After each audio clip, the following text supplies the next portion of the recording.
Atos 17, 22. Irmãos, nós vamos ler até o versículo 31, para a gente ter o contexto aqui, agora mais amplo, da passagem que nós estamos estudando. Acharam? Então Paulo, levantando-se no meio do Areópago, disse: Senhores atenienses, percebo que em tudo vocês são bastante religiosos, porque andando pela cidade e observando os objetos de culto que vocês têm, encontrei também um altar no qual aparece a seguinte inscrição: ao Deus desconhecido.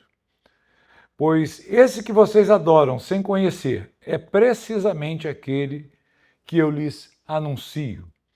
O Deus que fez o mundo e tudo que nele existe, sendo ele Senhor do céu e da terra. Não habita em santuários feitos por mãos humanas, nem é servido por mãos humanas, como se precisasse de alguma coisa, pois ele mesmo é quem a todos dá vida, respiração e tudo mais. De um só homem fez todas as nações para habitarem sobre a face da terra, havendo fixado os tempos previamente estabelecidos e os limites da sua habitação, para buscarem Deus, se porventura tateando o possam achar, ainda que não esteja longe de cada um de nós. Pois nele vivemos, nos movemos e existimos. Como alguns dos poetas de vocês disseram, porque dele também somos geração. Portanto, visto que somos geração de Deus, não devemos pensar que a divindade é semelhante a ouro, prata ou a pedra, trabalhados pela arte e imaginação do homem. Deus não levou em conta os tempos da ignorância, mas agora ele ordena a todas as pessoas, em todos os lugares, que se arrependam. Porque Deus estabeleceu um dia em que julgará o mundo com justiça, por meio de um homem que escolheu, e deu certeza disso a todos, ressuscitando dentre os mortos. Então, até aqui, irmãos, esse é o texto que nós vamos trabalhar nessa noite no nosso estudo. Os irmãos devem se lembrar que semana passada nós falamos aqui das ações de Paulo ali em Atenas, né? Quando ele chega na cidade esperando Silas e Timóteo, que estavam em Bereia, ele observa a idolatria pungente ali naquela cidade, intensa, e ele toma uma decisão, porque o seu espírito estava dentro de si incomodado com aquilo. E ele toma a decisão de proclamar o evangelho naquela cidade, mesmo sem seus companheiros de viagem. Ele vai às sinagogas, ele começa a pregar aos judeus da sinagoga, aos gentios ali, e ele não apenas frequenta ou faz a sua pregação nas sinagogas, mas ele também vai à praça, à ágora, o local onde as pessoas faziam seus negócios, conversavam, e até hoje ainda é assim, não muito, mas era bem comum isso. E ali ele então começa a pregar para aquelas pessoas, insistir com elas sobre o arrependimento.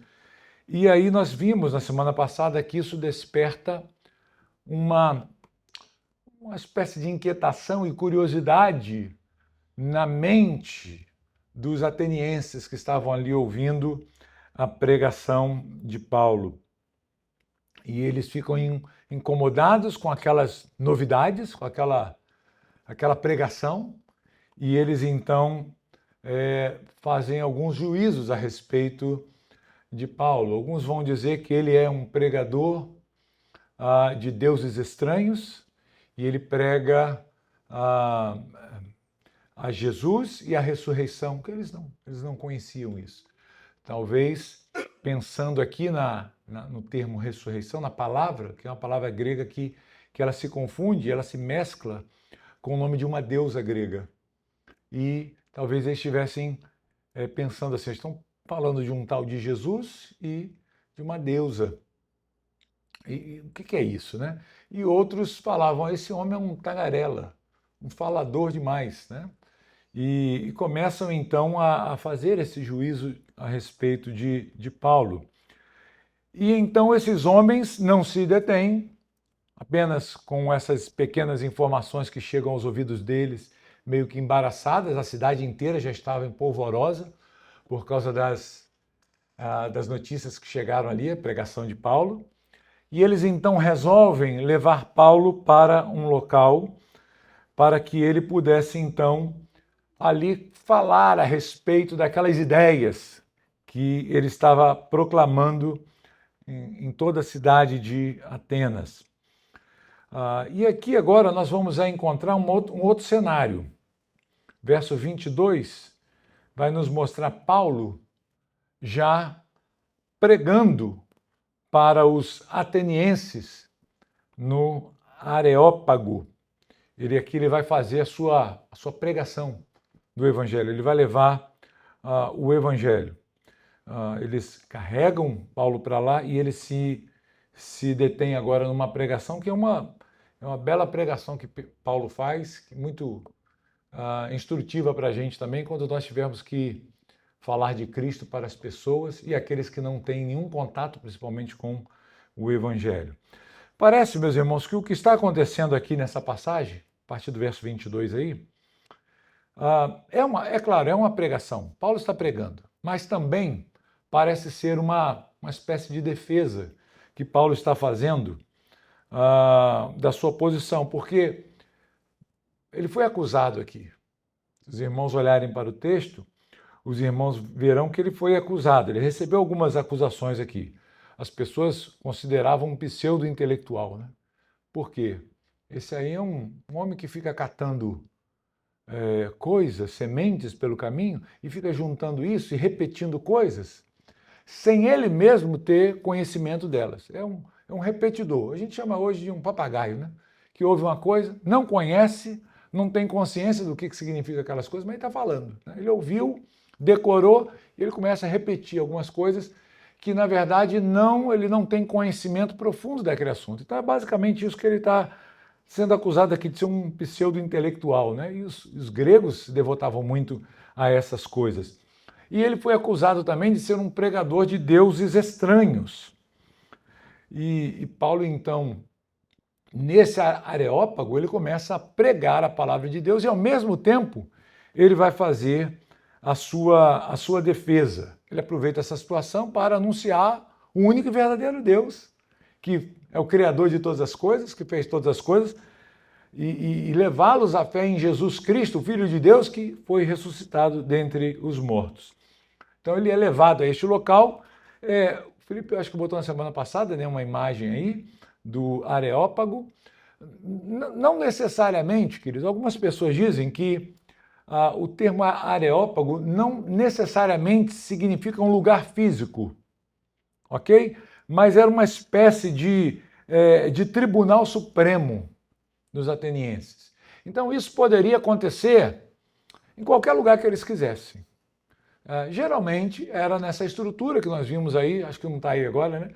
Nós vimos essa estrutura que era bem disposta, um anfiteatro, né? Uma espécie de arquibancadas assim, fácil, né? de se comunicar com as pessoas que estavam ali presentes, todo mundo conseguia ouvir, e ali. Então essas discussões eram feitas, eram tratadas ali, debates eram resolvidos ali, julgamentos, decisões importantes eram tomadas ali. Então era provavelmente ali uma espécie de tribunal supremo. E isso é reforçado, esse conceito é reforçado no versículo 19. Então, se puder colocar na tela aí para a gente, o Felipe, o versículo 19 vai nos ajudar nesse entendimento. Diz assim: então, tomando consigo, levaram-no ao Areópago. Então, essa expressão tomar consigo e levar tem a ideia aqui de algo que estava sendo feito ali, na verdade, uma espécie de questionamento do que ele estava pregando, né? Era quase uma espécie de audiência. Era quase um julgamento. Tem uma imagem aí, né? Parecido, mas não é esse, né? Então, dá a ideia aqui que ele foi levado para um julgamento, para uma espécie de julgamento, para prestar alguma conta, né? E isso não é tão difícil de nós entendermos, porque isso já aconteceu em outras cidades que Paulo passou. Vocês estão lembrados? Todas as cidades praticamente que Paulo passou, ele foi levado perante as autoridades para dar explicações, para falar a respeito dessas novidades, né? Isso despertou um pouquinho a atenção das autoridades locais. E Paulo, então, ele vai fazer isso, ele vai aproveitar então esse momento, já que eu estou sendo intimado a um depoimento, então eu vou falar agora e vou pregar o Evangelho de Cristo Jesus. E como é que Paulo prega o Evangelho ali? Ele vai enfatizando num primeiro momento, queridos, o progresso da revelação de Deus ao homem. Então ele vai considerar como é que Deus tratou a humanidade antes do seu filho e como que ela é tratada agora. Qual é a maneira definitiva de Deus tratar e lidar com a humanidade agora por meio do seu filho, do Messias ressuscitado, Jesus Cristo, que veio ao mundo para trazer salvação e voltará como juiz, para julgar, né, as pessoas. Então, Paulo ele caminha nessa direção. Ele olha para trás e ele diz, olha, no passado foi assim, agora há uma outra maneira, um outro comportamento, há uma reação que deve ser tomada. A pregação de Paulo, ela faz alguns movimentos. Se os irmãos olharam aí para o texto, já devem ter percebido isso, tá? E eu fiz aqui uma divisão para ajudar a gente aqui no nosso estudo. Se os irmãos quiserem anotar e quiserem também fazer seus comentários aí, as suas perguntas, seus pontos, para que a gente possa analisar aqui. Mas eu coloquei assim a nossa divisão. Primeiro, Paulo ele vai mostrar quem é Deus, ok? Quem é Deus? Ele vai fazer isso na maior parte do nosso texto. Dos versos 22 até o 29, ele vai se ocupar de apresentar Deus. Quem Deus é, ok? E nós já vamos olhar para isso aqui de forma mais detida. A segunda divisão que eu coloquei aqui para a gente é o que Deus exige. Esse é o ponto. Já vimos quem Deus é, agora Paulo vai mostrar o que Deus exige. E a terceira divisão ele vai falar por que isso é urgente, aquilo que Deus exige e ele espera, isso é urgente, deve ser feito logo. Que está no verso 31. Então, a divisão ficou assim, né? Primeira parte dos versos 22 ao 29, um trecho maior, para nós olharmos. A segunda divisão está no verso 30 e a última, terceira e última, verso 31. Então vamos ver aí, queridos, esses versos iniciais, porque Paulo começa a sua pregação e ele vai gastar seu tempo aqui para apresentar Deus para os atenienses. Os atenienses, como eu já falei aqui com os irmãos, já mostrei no nosso último estudo, era um povo carregado de idolatria, de ídolos, de deuses. E isso é bem claro aqui no nosso texto. Veja o que Paulo ele menciona aqui. Ele se levanta e diz, verso 22 na primeira parte, né? Senhores atenienses, percebo que em tudo vocês são bastante religiosos. Isso foi algo que esteve bem evidente na passagem de Paulo por Atenas. Nós vimos isso no estudo anterior. O que isso causou no coração do apóstolo Paulo? Uma revolta, um desconforto muito grande de ver uma cidade carregada, tomada por ídolos. E isso despertou nele esse desejo de se antecipar, inclusive, à chegada dos outros ajudantes e anunciar logo o evangelho. Então ele começa logo aqui. Parece até que está fazendo um elogio, né? Mas Paulo aqui está sendo ambíguo na sua colocação, tá? Você quer falar, irmão? Supersticioso também. Pode ser usada essa mesma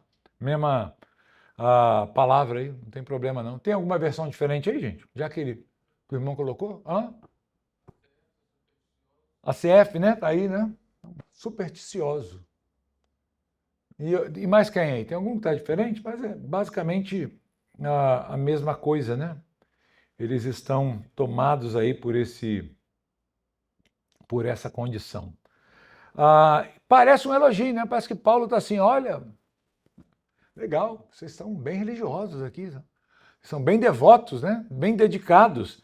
Mas a gente percebe, queridos, que com a pregação de Paulo, Paulo está sendo ambíguo, ele está usando essa expressão para acusá-los do ateísmo deles e da idolatria deles, tá? E aí ele vai dizer o porquê que ele tem essa impressão, ele faz esse julgamento. Ele vai mostrar que ele andou pela cidade, verso 23 aí, os irmãos podem olhar, ele rodou aquela cidade e ele observou os objetos de culto, as imagens, né, os altares que os atenienses haviam levantado ali, e ele se depara com um altar diferente, que está aí, ó, é o altar feito ao Deus desconhecido. Os atenienses estavam tão preocupados em agradar os deuses, as divindades, e era uma cidade tomada pela sua própria cultura religiosa e a cultura daquelas pessoas que vieram de outras nações, estrangeiras. E nesse misto, nessa mistura de religiões, de crenças, de deuses, cada um chegando com seus deuses, a cidade procurou então agradar de alguma forma a todas essas divindades. E me parece então aqui que eles se preocuparam de não deixar de fora nenhum deus, para que talvez, né, eles não fossem acusados de injustiça, de intolerantes, preconceituosos, ou então atraíssem a ira dos deuses. Talvez aquele Deus, né, que não foi citado, que não tem um altar na cidade, foi ignorado e aquele Deus vai vir e vai punir aquela cidade. Então, como é que eles resolveram isso? Aí, né? Eles resolveram simples, vamos fazer um altar ao Deus desconhecido, que nós não conhecemos. E Paulo, meus irmãos, Paulo era, né? Ele sabia aproveitar as oportunidades, né? Então ele pega um gancho desse aqui, uma oportunidade dessa, e ele fala, já sei, é disso aqui que eu vou falar para eles, né? Eu vou falar do Deus que vocês não conhecem. Está aí o altar dele, vocês passam por esse altar, oferecem suas libações, suas ofertas, seus sacrifícios, suas orações, mas vocês não conhecem quem é esse Deus. Tá bom, agora eu vim aqui para mostrar para vocês que Deus é esse. É desse Deus que eu vou falar, que não está dentro de vocês. Esse Deus que não faz parte da vida de vocês, porque vocês não o adoram, né? Vocês não têm nenhuma devoção real, um encontro pessoal com esse Deus. Ele é o Deus criador de todas as coisas. Então, a partir do verso, mais precisamente que do verso 24, então ele vai mostrar quem Deus é. E o que ele fala sobre Deus aí? Olhe para o texto aí. Eu separei aqui, deixa eu ver aqui, 1, 2, 3, 4, 5, 6, 7. 7 atributos ou características, né? Elementos que mostram o caráter de Deus, que são destacados por Paulo aqui. Então vocês conseguem observar qual é o primeiro deles? Como é que Paulo fala sobre Deus? Primeiro ponto aí é o quê? Ele vê Deus como o Criador. Acertou, né? Deus, ele é o Criador do mundo. Versículo 24, a primeira parte aí. O Criador de todas as coisas. Deus é aquele que fez o mundo. O mundo foi criado pela mão desse Deus, pela sua ordem, pela sua palavra, né? Ele promoveu essa criação. E diz o texto aí, cadê? Está aí na tela, né? O Deus que fez o mundo e tudo que nele existe. Todas as coisas que são vistas e aquelas invisíveis também, mas perceptíveis, né? Ele está se referindo a isso. Então, tudo isso aqui foi feito por Deus. Inclusive, até, né, os elementos que vocês usam para confeccionar suas imagens, seus ídolos. Paulo está levando-os a pensar nisso, né? Qual é outro elemento que traz aqui, mostra o caráter de Deus? O que mais Paulo fala sobre Deus nesse primeiro verso aí, 24? O que mais que Deus é, segundo Paulo? Vejam aí, olhem para o texto sem inventar, é só você ler. Nós já vimos que ele é o Deus criador do mundo ele trata a Deus como o quê? Hã? Diz o quê? Ele, sendo ele o quê? Senhor, manda tudo. Né? Ele é o Senhor sobre tudo. Ele é o Senhor só do céu. Não. Ele é o Senhor de todas as coisas. Ele manda em tudo. Ele é dono de tudo. Interessante porque era arriscado, né, falar uma coisa dessa dentro do império que adorava o imperador como Senhor, né, como Quírios, Senhor Supremo. E aí Paulo está dizendo, não, tem Deus que eu vim apresentar a você, o verdadeiro Deus, o Criador dos céus e da terra, ele é Senhor de todas as coisas. Ele é Senhor de tudo. Vamos seguir aí? Ele diz, não habita em santuários feitos por mãos humanas. Então isso aqui é um forte ataque à idolatria ateniense, né? Bem marcada pelos seus templos, pelos seus altares, pelos seus lugares de adoração. Paulo está dizendo que Deus, ele não habita em santuários feitos por mãos humanas. Veja aí o versículo seguinte, e vamos ver o que mais que Paulo fala a respeito de Deus. Deus, verso 25, nem é servido por mãos humanas, como se precisasse de alguma coisa, pois ele mesmo é quem a todos dá vida, que mais? Respiração e tudo mais. Bem, o que nós podemos inferir aqui e, na verdade, olhar para o texto e extrair essa verdade que ele é? Paulo está dizendo que esse Deus é o Deus sustentador da vida. Ele não precisa de nada, ele não precisa ser servido por ninguém, pelo contrário, é ele quem dá. É ele quem concede todas as coisas necessárias para a nossa subsistência. Sem ele, não existe vida. Sem ele não há progresso, sem ele não há avanço. Sem a ação de Deus nesse mundo, o cuidado dele para com esse mundo, nada existe, nada tem sentido, nada avança. Veja que ele apresenta aqui, queridos, a partir das coisas mais necessárias e essenciais para a vida. Que é o quê? Ele dá a vida, a própria vida. Então, ele quem nos fez, ele quem concede isso, nós não somos fruto do acaso. Né? Nós recebemos da parte de Deus a vida, o principal, o que mais? Respiração. Dá para viver sem respirar, irmãos? Não tem como, né? Se Deus tira o fôlego da vida, o que acontece? Você não dura um minuto. Você cai aí desmaiado, perde a vida vai embora. Então, ele dá não apenas a vida, mas ele dá sustento à vida. Ele continua a sustentar essa vida, proporcionando o oxigênio, a respiração, para que você possa viver, desfrutar dessa vida que ele deu. E diz mais, e ele segue tudo mais, ou seja, as demais coisas necessárias para a nossa subsistência. Ou seja, tudo aquilo que possuímos vem das mãos de Deus. Tudo aquilo que nós necessitamos vem da mão do Senhor. A roupa, quem deu? Foi Deus. Quem deu o alimento? Deus deu o alimento. Quem deu a moradia, a saúde? Tudo, irmãos. Tudo vem da parte de Deus. Então, Paulo está fazendo os atenienses refletirem sobre isso. Pensem sobre isso, atenienses. Fala. Ele está trazendo a criação, né? É claro que, assim, para os judeus, qual a abordagem que Paulo usava? Ele usava a própria lei, a criação, a história da criação, que eles conheciam muito bem. Mas os atenienses, os gregos, os gentios, não tinham esse entendimento. Né? Então, eles atribuíam a existência a qualquer outra coisa, menos a história verdadeira que a palavra de Deus nos apresenta, a criação. Então, Paulo está abordando a criação a partir de Deus. Tudo começa em Deus. E é nele que nós temos subsistência, é nele que nós vivemos, né? Oi, quer falar? Essa era uma acusação muito perigosa para Paulo, porque, não sei se os irmãos se lembram dessa história, né? Já ouviram falar de Sócrates? Né?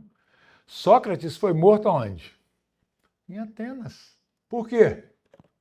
Quem sabe da história? Você lembra? É muito antiga, né? Às vezes a gente não lembra da história. Mas Sócrates, ele foi acusado pelos seus inimigos de introduzir ateísmo e culto a outros deuses dentro de Atenas. É claro que havia razões políticas por trás, né? Então eles pegaram o gancho e na defesa de Sócrates, inclusive, ele fala isso, né? Como é que vocês me acusam de ser ateu e ao mesmo tempo falam que eu estou introduzindo outros deuses? Se eu estou introduzindo Deus é porque eu creio em deuses, então não posso ser ateu, né? Ele sabia que aquilo ali tudo era uma manobra dos seus adversários para levá-lo aos tribunais da cidade, e foi exatamente isso que, essa foi a acusação dele. Olha, você está promovendo sedição moral, você está promovendo a negação da divindade que protege o nosso Estado, e você está introduzindo um conceito que nós não adotamos. Na cabeça dos atenienses é o seguinte: a religião ela era testificada, aprovada pelo seu tempo.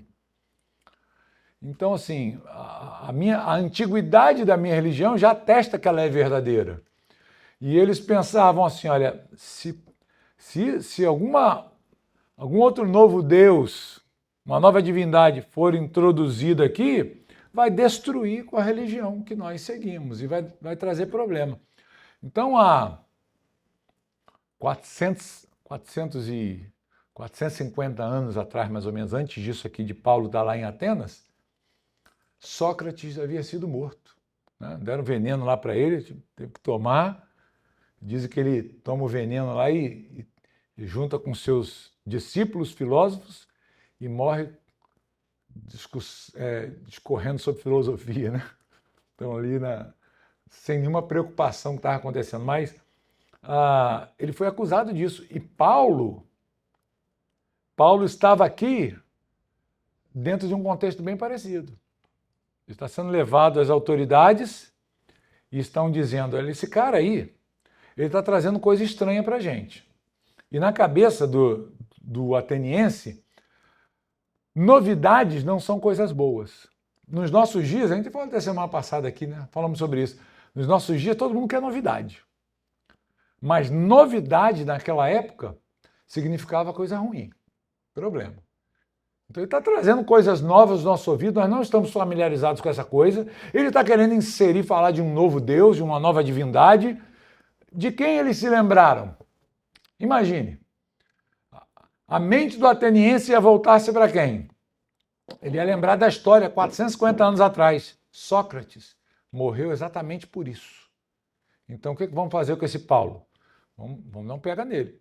É por isso que talvez esse ato de tomar Paulo e levar para o Areópago pode transparecer aqui uma ideia de julgamento. Ou algo quase assim. Fala, irmão. Não, claro que existia essa percepção, né? Mas nós devemos entender, sabe, que são homens irregenerados. E homens irregenerados, eles inventam, fabricam deuses todos os dias. Eles são levados pelos seus pensamentos para longe da palavra de Deus facilmente. Conhecer, claro que eles tinham um certo conhecimento, não tão direto assim, porque Deus tratava apenas com Israel, né, de forma mais objetiva, mas é claro que a história da humanidade, ela se espalhou pelo mundo. Nós devemos pensar assim, de onde toda essa raça humana que estava nesse período aqui, incluindo todas as nações, de onde eles vieram? Bem, vieram de Adão, ok, mas depois, nós sabemos que houve uma destruição do mundo, né, pelas águas de Noé. Então, vieram daí, conheciam a história se espalhou, tanto é que a gente tem isso, querem acusar o cristianismo de plágio, né? Dizer, em todas as civilizações antigas tem registros de dilúvio, mas é claro que teriam, porque todos que registraram alguma história sobre dilúvio dentro do seu contexto cultural são descendentes de pelo menos um dos 3 filhos de Noé. que presenciaram e contaram a história, mas cada um foi mudando, né? Com o tempo foram adulterando a passagem. Então, sabiam, de certa forma, mas corromperam esses ensinamentos. Você ia falar, irmão? Não tinha. Era proibido isso? Até hoje Israel ainda tem, assim, há uma briga para poder mostrar a sua resistência lá atrás, porque não se acredita, tem pouco material, Pouca evidência, né? Que eles querem. tal, mas tem parecido e realmente tem conseguido. Uhum. Mas É. Então, assim, isso é próprio do homem não regenerado, agir assim, né? Tentar se desvencilhar da palavra de Deus. Então, Paulo estava ali no Areópago, meio que correndo um certo periguinho de vida, né? Ele estava ali e os atenienses assim, ouvindo, que história é essa? Que negócio é esse? Ah, novidade, coisas novas. Nunca ouvimos isso. Esse homem está contando historinhas. Será que ele não está querendo subverter a nossa cidade? Bem, foi assim que Paulo enfrentou essa dificuldade, tá certo? Vamos seguir, porque o nosso horário, né, irmãos? Não quero atrasar aqui o nosso estudo, nós prosseguimos um pouquinho mais rápido. O que mais é falado? Vai nos mostrar aqui no verso 26 que ele é soberano sobre as nações e sobre a história. Veja o verso 26. De um só homem fez todas as nações para habitarem sobre a face da terra, havendo fixado os tempos previamente estabelecidos e os limites da sua habitação. Então, notem aqui, queridos, que ele aponta a nossa origem, né? Todos nós somos descendência de um homem criado por Deus. Nós viemos de um homem que Deus criou, de um homem só. E tá, claro, a referência aqui é Adão, o primeiro homem que existiu. E isso mostra Deus conduzindo a história, ele é o autor da história, ele é o controlador da história, ele controla as nações, por isso que ele vai dizer aí, né, que ele fixa não apenas os tempos, mas também os limites. E aqui é uma referência, né, do Deus que controla todas as coisas. Ele governa as eras, ele governa os tempos, o progresso da humanidade e ele manda, ele governa as nações.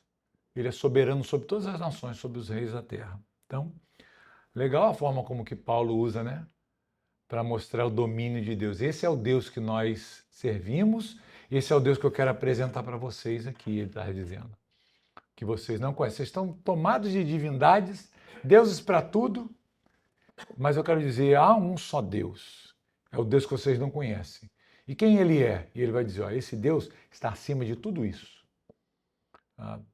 Primeiro porque ele não é criado pela imaginação do homem, né? Ele é Deus soberano sobre todas as coisas. Vamos ver o que mais que ele fala sobre Deus? Verso 27 aí. Põe na tela aí. Para buscarem a Deus, se porventura, tateando, o possam achar, ainda que não esteja longe de cada um de nós. O que Paulo está dizendo para os atenienses? Que Deus é aquele que deve ser buscado pelos homens. Ele não está longe. Ele, embora ele venha ser totalmente diferente de nós, a sua natureza, ele transcende a nossa realidade, mas ele se relaciona conosco. É um Deus imanente, que tem esse contato com o homem. Ele deseja ter esse contato com o homem. Ele cria um mundo e ele prepara um jardim, coloca um homem lá e ele se relacionava com o homem ali no jardim, conversava, ele tinha o seu momento de comunhão ali de Adão com Deus. E desde o início, o pecado quebrou tudo isso, mas mesmo debaixo do pecado, Deus ainda continuou a falar conosco. Deus continuou falando por meio da sua palavra, dos seus profetas, dos seus servos. Ele continuou enviando a sua palavra à humanidade. Então isso mostra o aspecto relacional de Deus. E o que Paulo está mostrando aqui? Que esse Deus, ele deve ser buscado pelos homens. Ele ele deseja isso, ele quer isso, ele ordena isso, e nós podemos fazer isso porque Deus se deixa achar. Não está longe de cada um de nós. Não é um Deus que está totalmente separado e não quer contato algum com a humanidade, ok? Mas é um Deus que se relaciona. Então, vamos lá, vamos seguir em frente. E aí ele vai dizer aqui, vamos continuar no 28, porque vou entrar no 29 aqui, que é o próximo ponto, né? Aí é que ele vai fazer uma citação, né? De um contexto que eles já tinham, né? Ele vai dizer, pois nele vivemos, nos movemos e existimos.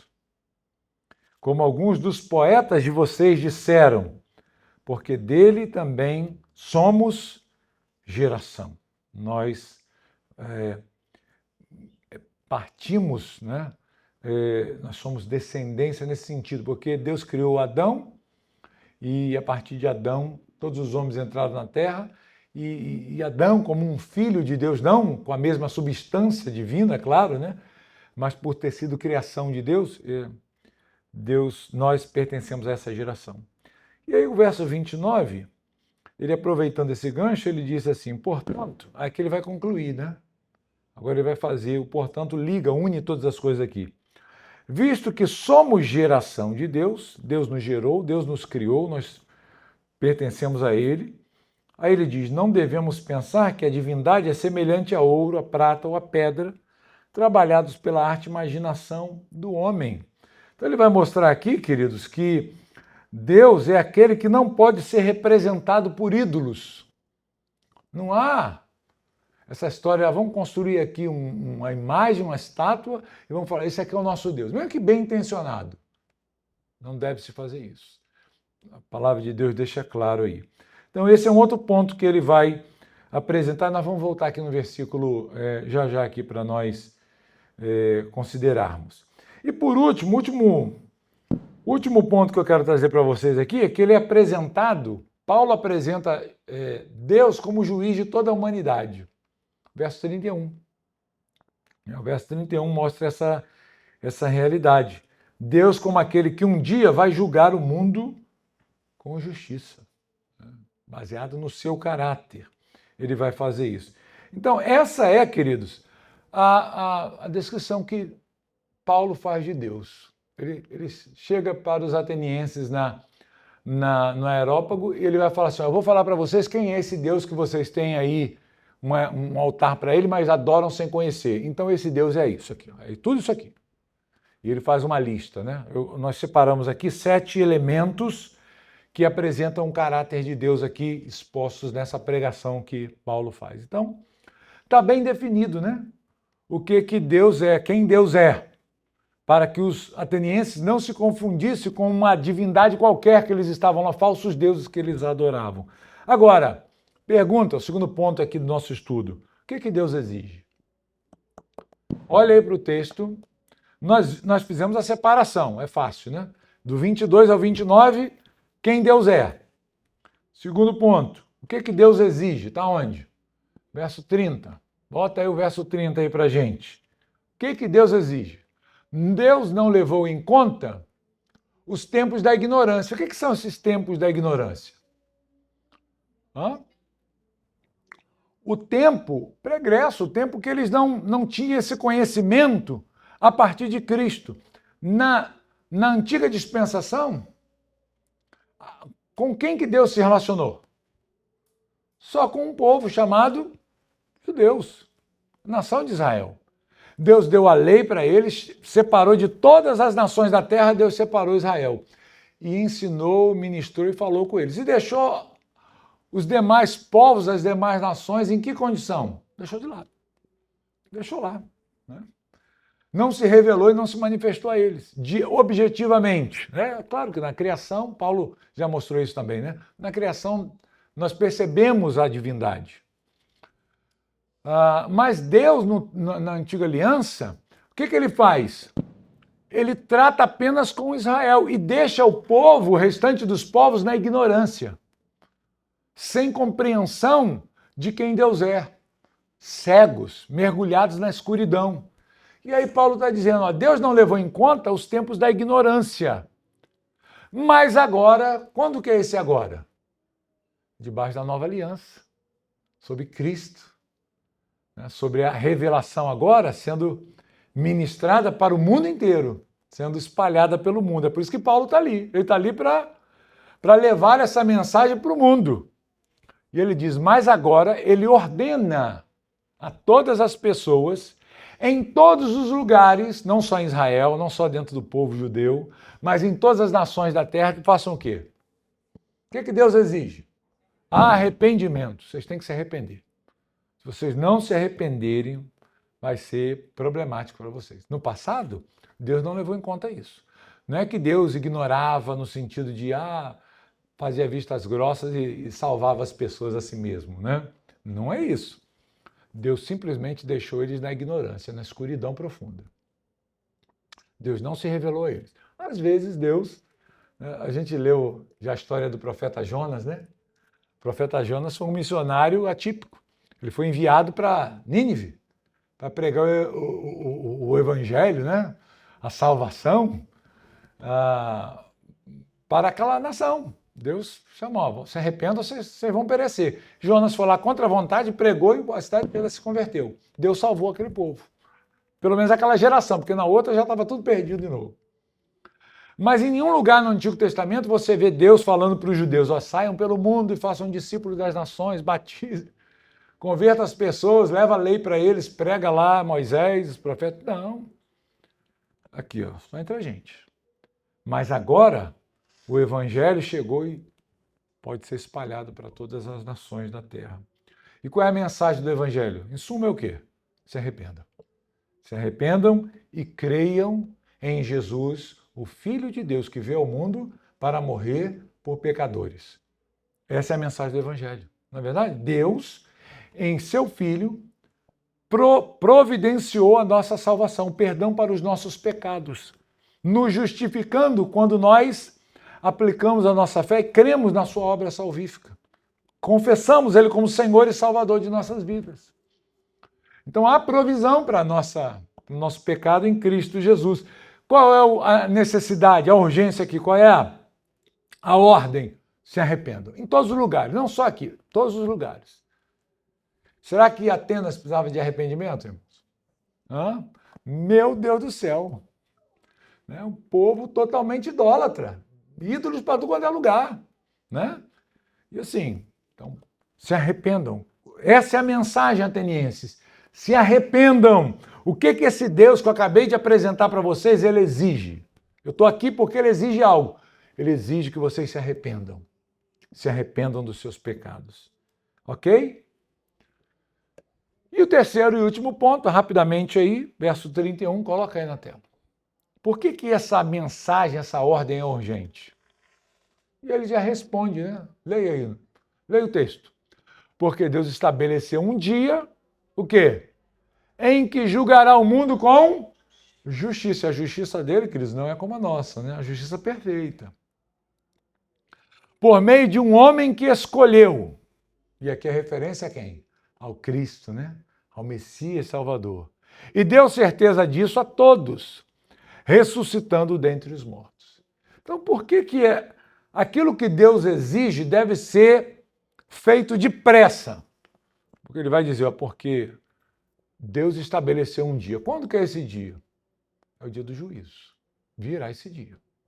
Esse dia chegará em que Deus vai julgar a humanidade. Aqueles que não creram, aqueles que não se arrependeram serão julgados no tribunal, no grande tribunal do Deus Santo, do Deus justo, que vai retribuir cada um segundo as suas obras. Então, se arrependam, porque o dia do juízo está às portas. O dia do julgamento do mundo chegará, e Deus vai aplicar a sua justiça. E ele vai fazer isso por meio de quem? Por meio do seu Filho. O padrão é esse, né? A justiça do Filho, a obra do Filho. Você creu na obra do Filho? Creio. Amém. Você está justificado dos seus pecados. Você está perdoado. Mas eu não creio. Condenação. Juízo, né? Juízo perfeito. E ele então termina aqui pelo menos ele vai até aqui, né? Se deixasse, Paulo ia continuar falando. Mas ele para aqui, porque ele fala da ressurreição dentre os mortos. Jesus, Deus provou que ele vai julgar o mundo um dia, ele deu prova de que ele vai fazer isso ressuscitando o filho dele dos mortos. Aí diz o texto que nós veremos na semana que vem, verso 32 aí. Quando ouviram falar de ressurreição de mortos, aí uns zombaram e outros disseram, a respeito disso ouviremos você em outra ocasião. E aí, o que vocês acham? Então Paulo estava falando, pregando, anunciando. Quando ele tocou no assunto ressurreição, aí começou a zombaria. E dá para continuar pregando debaixo de zombaria, irmão? Não dá, né? Os zombeteiros, né? Eles são hábeis em fazer isso, em tentar silenciar você. Você está tentando pregar, a pessoa está gritando mais alto, e zombando, escarnecendo, levantando a multidão contra. E aí você já não consegue mais falar nada, né? Não consegue mais. Paulo certamente falaria aqui, continuaria pregando, mas ele não pôde porque foi interrompido com os zombadores e outros olharam para aquilo ali e falaram assim, Paulo, tá... depois a gente conversa melhor. Né? Então nós vamos ver na semana que vem as reações dos atenienses diante da mensagem do evangelho que Paulo pregou para eles. Né? Então, que Deus possa nos abençoar nisso.